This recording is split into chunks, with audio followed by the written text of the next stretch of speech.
RBI reserve bank of India पहली बार अपनी खुद की डिजिटल करेंसी जिसका नाम है ई रूपी भारत के 4 बड़े शहरों में पायलट प्रोजेक्ट में इसी साल ला रही है। लेकिन क्या आपको ये पता है, पिछले 2 साल से दुनिया भर की 100 से भी ज़्यादा देशों में अपनी खुद की डिजिटल करेंसी लाने की सोच रहे हैं। चलिए आइए जानते हैं बहुत सिंपल तरीके से और आसान लैंग्वेज में बाकी सारे देशों के सेंट्रल बैंक और रिजर्व बैंक ऑफ इंडिया अपनी खुद की डिजिटल करेंसी क्यों ला रही है। और वैसे देखा जाए तो हम सबके अकाउंट में पैसे हैं, हम चाहे तो उसको कैश में विड्रॉ कर सकते हैं या फिर ऑनलाइन बैंकिंग के जरिए कहीं से किसी को भी भेज सकते हैं।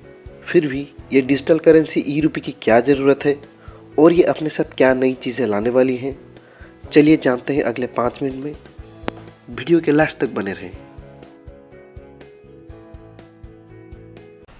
हेलो व्यूअर्स, मैं हूं अनन्या, आपके लिए लाया हुआ एक छोटी सी लेकिन बहुत इंटरेस्टिंग वीडियो अच्छी लगे तो लाइक करिए, शेयर करिए अपने फैमिली और फ्रेंड्स के साथ, स्पेशली उन लोगों को जिनको लगता है कि ई करेंसी CBDC एक नया पेमेंट गेटवे ही होने वाली है।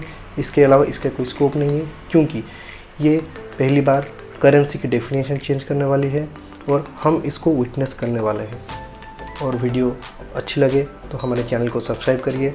नाम है ऐसे कल वस्ट। आरबीआई के डेटा के हिसाब से पिछले 5 सालों में हर साल पिछले साल से मोर देन 2 टाइम्स मतलब दुगना से भी ज़्यादा डिजिटल ट्रांजैक्शन हो रहे हैं in terms of numbers as well in terms of volume. हिसाब से हम ये अंदाज़ा लगा सकते हैं कि हमारी कैश की ट्रांजैक्शन कम होती जा रही होंगी इन कुछ दिनों में। लेकिन बात ऐसी बिल्कुल भी नहीं है, क्योंकि हर साल डिजिटल ट्रांजैक्शन के साथ साथ कैश ट्रांजैक्शन भी 10% के हिसाब से बढ़ते जा रहे हैं। और उसके लिए आरबीआई को हर साल 4,500 करोड़ से भी ज़्यादा रुपए खर्चे करने पड़ते हैं नए नोट्स बनाने के लिए, डिस्ट्रीब्यूट करने के लिए हमारे पास, और पुराने नोट्स अपने पास बुला के डिस्ट्रॉय करने के लिए। आपको ही पता है, इतने भी हम डिजिटल ट्रांजैक्शन कर लें, कुछ चीज़ों के लिए हमेशा इमरजेंसी पर्पज़ के लिए भी कैश लेके ही जाना पड़ता है। और इस कैश की ज़रूरत को हम कभी भी डिजिटल में कन्वर्ट नहीं कर सकते 3 चीज़ों के लिए। एक है यूनिवर्सलिटी, दूसरी है फाइनलिटी, तीसरा है एनोनिमिटी। सर, यूनिवर्सलिटी मतलब हम कैश को कहीं पे भी दे सकते हैं, कहीं से भी ले सकते हैं, हर जगह एक्सेप्ट होती है कैश। लेकिन डिजिटल ट्रांजैक्शन में ये चीज़ कहीं कहीं पे नहीं होती, वो प्रॉब्लम होती है, यूनिवर्सलिटी ऑफ एक्सेप्टेंस। दूसरी है फाइनलिटी।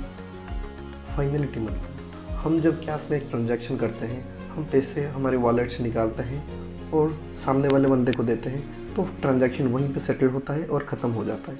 उसके बाद ट्रांजैक्शन का कुछ बैकलॉग नहीं रहता है। लेकिन हम जब डिजिटल ट्रांजैक्शन करते हैं, इसमें कभी कभी ट्रांजैक्शन बीच में रुक जाता है, ट्रांजैक्शन का बैकलॉग रह जाता है, इसके वजह से ट्रांजैक्शन हाल्ट हो जाता है। और ये फाइनलिटी डिजिटल ट्रांजैक्शन में जो बहुत सारे इंटरमीडिएरीज रहते हैं, गेटवेज रहते हैं, बैंक्स रहते हैं इन्वॉल्व होके, उसके वजह से कहीं पे भी ये इतने लेयर के बीच में स्लो हो जाता है, जिसकी वजह से हमारी डिजिटल ट्रांजैक्शन इतनी एफिशिएंट नहीं हो पाती जैसे कैश में हो सकती है। नेक्स्ट है एनोनिमिटी। एनोनिमिटी मतलब जब हम कोई डिजिटली ट्रांजैक्शन करते हैं, सेंडर और रिसीवर का डिटेल्स स्टेटमेंट में रिकॉर्ड होकर रह जाता है, लेकिन कैश में वो चीज़ नहीं रहता। हालांकि डिजिटली रिकॉर्ड होकर रहने से मनी लॉन्ड्रिंग और इलीगल यूज फंड को बंद किया जा सकता है, उसको ट्रैकिंग के लिए भी इजी होता है। लेकिन जब हम दिन में बहुत सारे छोटे मोटे ट्रांजैक्शन करते हैं, उसके बाद हम अपने बैंक स्टेटमेंट्स निकालते हैं और कोई ज़रूरी ट्रांजैक्शन हम ढूंढना चाहते हैं, फिर इतने ट्रांजैक्शन के बीच वो इतना क्लटर हो जाता है कि हम जिस चीज़ को ढूंढते हैं वो इतना ईजिली नहीं मिलता है। इसलिए शायद हम उस छोटे मोटे डिजिटल ट्रांजैक्शन का रिकॉर्ड नहीं रहने से भी कोई फ़र्क नहीं हमें पड़ेगा। इसलिए एनोनिमिटी एक एडेड बेनिफिट है अगर डिजिटली ट्रांजैक्ट करते हैं और छोटे मोटे ट्रांजैक्शन का रिकॉर्ड नहीं रहता है। इसलिए आरबीआई ने इस बार एक तीर से 2 शिकार करने का सोचा है, जिससे हमारी डिजिटल और कैश के बीच जो गैप है because of universality, finality and anonymity वो कम हो सकती है, और अपने कैश मैनेजमेंट के जो खर्चे हैं वो भी कुछ हद तक कम हो जाएंगी। तो चलिए जानते हैं ये ई रूपी क्या है और कैसे बनता है।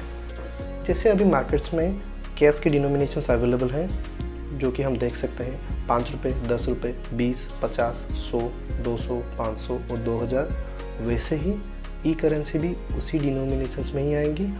और जैसे कि हम नोट्स में देखते हैं, हर नोट में सीरियल नंबर जो कि यूनिक होता है वो लिखा रहता है, वैसे ही हर ई करेंसी में वैसे ही एक unique digitally assign serial number रहेंगी जो कि आरबीआई से असाइन होंगी। और जैसे कि हमारे जो फिज़िकल नोट्स मार्केट में अवेलेबल हैं, आरबीआई से प्रिंट होके कमर्शियल बैंक्स के थ्रू हमारे पास आती हैं, वैसे ही ये ई करेंसी भी आरबीआई से बन के कमर्शियल बैंक्स के थ्रू हमारे पास आएंगी। आइए जानते हैं ये ई करेंसी हमारे पास कैसे आएगी और हम उसको कैसे यूज़ करेंगे और इसके यूनिक बेनिफिट। हमारे पास एक वॉलेट है जिसमें हम कैश रखते हैं, वैसे ही एक डिजिटल वॉलेट क्रिएट किए जाएंगे जो सिर्फ मोबाइल नंबर के बेसिस पे है।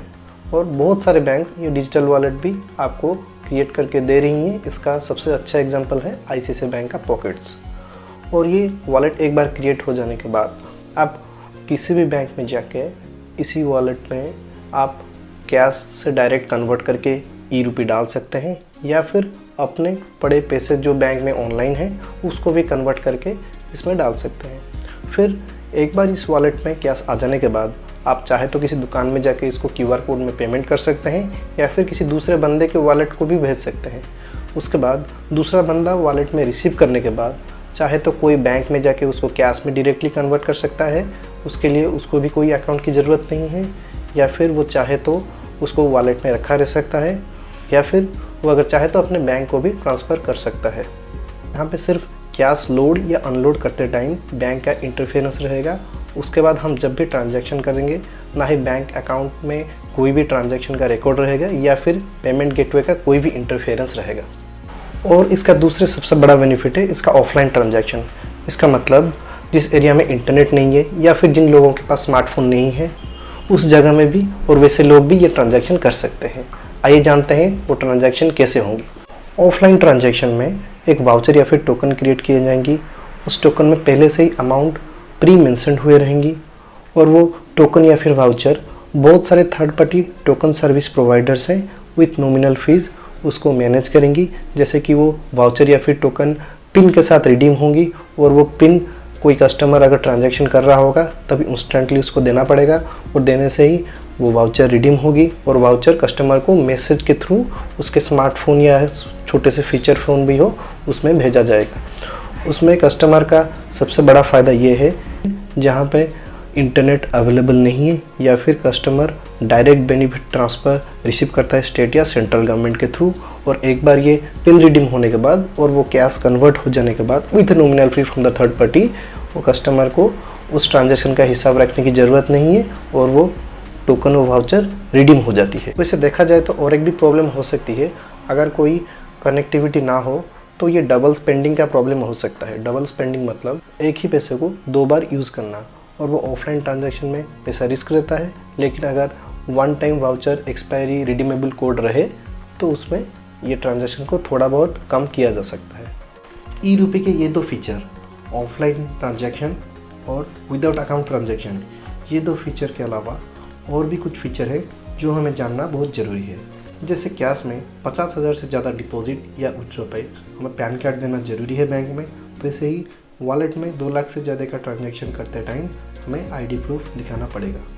जैसे वॉलेट में रहे कैश की हमें कोई इंटरेस्ट नहीं मिलती, वैसे ही डिजिटल वॉलेट में रहे ई करेंसी की हमें कोई भी इंटरेस्ट नहीं मिलेगी। और अगर ऐसा होता है तो डिपॉजिट्स बैंक से निकल के वॉलेट में रहने लगेंगी, और ये ज़्यादा अगर होगी तो बैंक अपना डिपॉजिट मोबिलाइज करके बाद में कस्टमर को लोन देने में प्रॉब्लम होगी। और एक बड़ी बात ये भी है कि हम में से बहुत कोई क्रिप्टो करेंसी में ट्रेडिंग करते हैं। क्रिप्टो करेंसी में ट्रेडिंग करते टाइम हम सबका किसी ना किसी ट्रेडिंग में लॉस होता है, और वो लॉस सिर्फ हमारा नहीं हमारे देश का होता है, हमारे आरबीआई का भी होता है। इसलिए आरबीआई ये चाहता है कि हम कुछ भी ट्रेडिंग करते हैं या फिर इन्वेस्टमेंट करते हैं क्रिप्टो करेंसी से नहीं करके अपने खुद की bank sovereign bank digital currency में करें, जिसका गारंटी आरबीआई खुद देता है और एक स्टेबल करेंसी है। इसका फ्यूचर अपॉर्चुनिटी ये भी है कि जैसे कि हमारे पास नोट्स ख़राब होते हैं और उसको डिस्ट्रॉय करने के लिए आरबीआई को भेजा जाता है, वैसे ही अगर ई रुपये डिजिटल करेंसी कभी करप्ट होता है या फिर कभी माल प्रैक्टिस होती है, उसको डायरेक्टली सीरियल नंबर के थ्रू फ्रॉम द सेंटर इसको डिस्ट्रॉय किया जा सकता है या फिर इनवैलिडेट किया जा सकता है, जिसके वजह से उसके बाद वो किसी को भेजा नहीं जा सकता और उसको यूज़ भी नहीं किया जा सकता। इसका फ्यूचर अपॉर्चुनिटी ये भी हो सकता है अगर किसी बेनिफिशियरी को डायरेक्टली ये सेंड किया जाता है ऑफलाइन के थ्रू, वाउचर के थ्रू, अगर डायरेक्ट उस बेनिफिशियरी को थ्रू हिज मोबाइल नंबर और थ्रू हिज आइडेंटिटी नंबर अगर ये पेमेंट नहीं रिसीव होता है तो डायरेक्टली ये सेंडर को अपने आप रिटर्न हो सकती है। हमारा मानना ये है कि अगर जितने भी हम कैश ट्रांजैक्शन कर रहे हैं अगर उसमें से 10% भी अगर हम ई वॉलेट के थ्रू, ई करेंसी के थ्रू पेमेंट करेंगे तो शायद हमारे पास जो फिजिकल कैश है वो और कुछ दिनों के लिए चल जाएंगे और आरबीआई के कुछ खर्चे कम भी हो सकते हैं। और ये एक सोचने वाली बात है कि हर बार करेंसी प्रिंट होने के बाद करेंसी की वैल्यू घटे या बढ़े, पेपर की वैल्यू बढ़ती रहती है क्योंकि पेपर लिमिटेड रिसोर्स है। इससे हम ये कंक्लूड कर सकते हैं जैसे पैसे हमारे वॉलेट में रहते हैं और अपने हाथ से पेमेंट करते हैं, वैसे ही डिजिटल वॉलेट में ई करेंसी रहेंगी और हम अपनी मेमोरी से पिन यूज़ करके इसको पेमेंट करेंगे। इसके साथ आपको बाय बाय बोलूँगा। अगर वीडियो अच्छे लगे तो लाइक करिए, शेयर करिए और सब्सक्राइब करिए हमारे चैनल ऐसे कल्पवस्ट को।